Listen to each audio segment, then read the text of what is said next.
It never fails. It never ceases to fail. So I was talking about the divine entertainment earlier, and I looked at the chart today, and Venus is in GK15, which is the city of Florescence, the flowering of illumination within the being, within your creativity, within your expression, within you. It's the shadow of dullness. It's the attitude of dullness and boring and drab and blah, blah, blah, blah, blah, blah, blah. My life is this sad, boring, and it's pathetic, blah, blah, blah. It sucks. Yeah, yeah, yeah, yeah, yeah. All the dullness.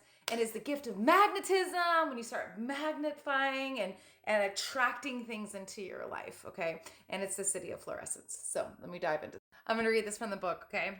And it says, the 15th gene key is the aspect of a complex set of genetic blueprints in the human being known as the ring of seeking, because that's how it works. Okay, so we do seek, we have to seek. We are looking for the why. Why? Anyways, it is this codon in your genome that initiates your evolutionary journey from being unaware of your true nature to your eventual awakening as an expression of the divine in form. Isn't that fucking magnetic? Isn't that amazing? Because that's what it comes down to. I've been working with these gene keys for 8 years. And if you haven't got the book already, I highly suggest you get the book because it's a human codex. And whenever you get this, your DNA just starts to ching, ching, ching, ching, ching, ching, ching, ching, ching. All right? You start to ching, ching, change. All right. So I want to talk about this because I'm being guided to it. In short, your attitude denotes how consciousness is using your awareness at any given moment. It is the membrane that links the micro to the macrocosm, and it is how DNA programs and is programmed by the environment.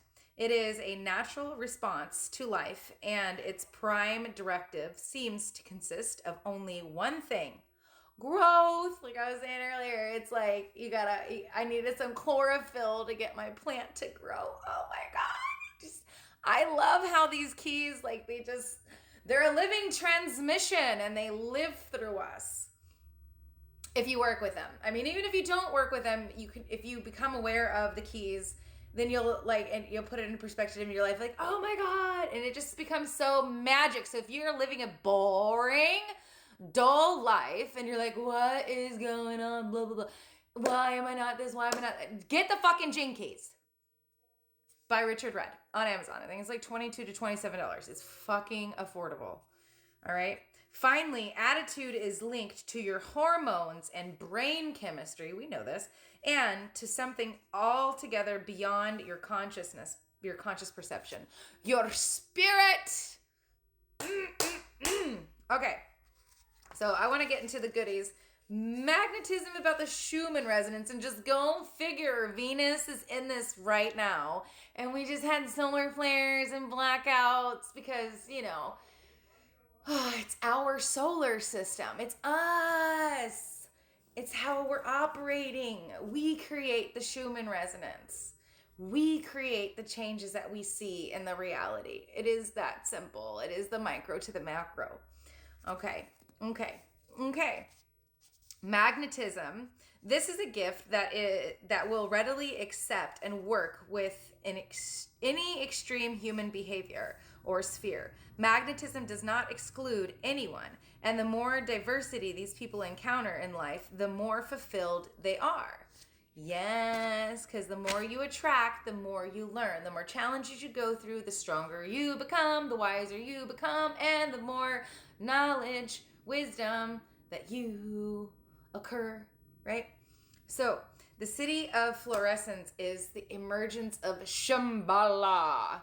Okay, so this is like the crowning, like the cities of light that are activated whenever you activate your halo in the illumination sphere. And the north node is in Jinki 63, which is the city of truth, and its programming partner is Jinki 64, which is the city of illumination.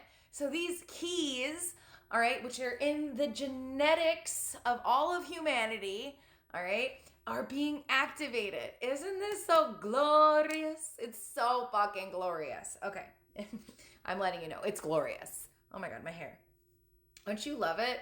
Little self-obsession over here. Yeah, a little bit.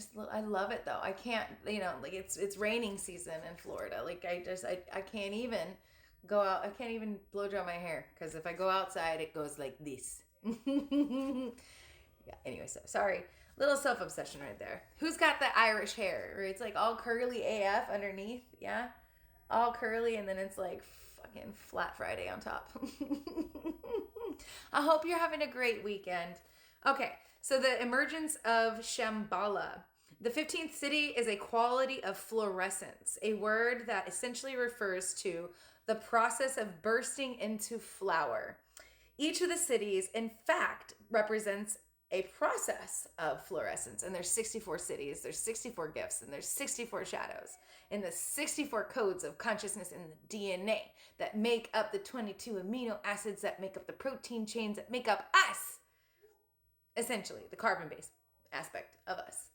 But anyways, when we get to the acidic state of consciousness, and that flowers within your consciousness, within your auric vibration, then you're illuminating your aura, the plasma consciousness, which deals with your spirit bodies and the higher, 98% of your DNA, they call uncodable DNA. Celestial DNA. Your God sparkles. All right. Fluorescence is experienced when awareness finally comes to rest, because only when awareness stops seeking itself can it truly rest. When it does come to rest, consciousness, which was within it all along, okay, finally shines through.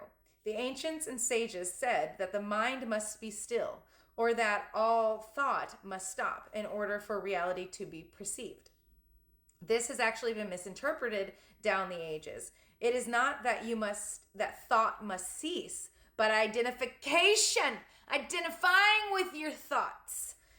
Okay, it is the thinker that must cease, because all thoughts are not your own, man. We take on so many people's projections, we don't even realize. We think it's ours. And you gotta be like, oh my God, that's not my shit. I'm not identifying with it. I am perfect. I am holy. Spirit and a body, here to fucking party.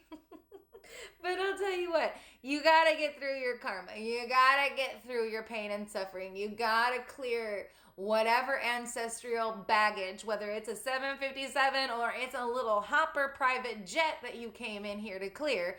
You gotta do that, my dear, in order to reach the acidic states of consciousness. That was your contract. I clear this, I receive this. It's very simple. Not easily done. Okay, it is a lot. At least mine was. I came in with like 2 fucking 750. I came in with like a Hawkeye, E2, C2, cargo, a cargo plane, motherfucker, a military cargo ship, locked and loaded. Ugh. All right, I'm sure some of you did too. I ain't alone. All right, to the mind, it seems a curse because the mind likes having something to do. To the inner being, it is a great blessing because the embodiment of this truth will lead to progressive levels of relaxedness. Ultimately, fluorescence depends on nothing. It cannot be created, not by meditation, not by good karma, not by any form of efforting, not by any effortlessness. Fluorescence is grace. Oh, and I came up behind a car and it said saved by grace. Oh, I feel it. I feel it coming. I feel Shambhala waking up. It occurs whenever and wherever it feels like occurring. The 15th Jinki forms the main stem of the codon ring of seeking, a multidimensional genetic subprogram in all human beings. I'm going to skip that because I'm almost out of time. I only got a few more seconds left. The 15th city can occur when the mind has completely given up control. Fluorescence is utterly confusing to the mind. It is too spontaneous, too unpredictable, and too wild for the mind to follow, let alone manage. Fluorescence follows nature's wild organic rhythms, and it demands an attitude of trust, surrender, and childish delight. Feel that. Feel it in the rhythms of the earthly Schumann resonance tonight. I hope you enjoyed. I love you. Get the gene keys.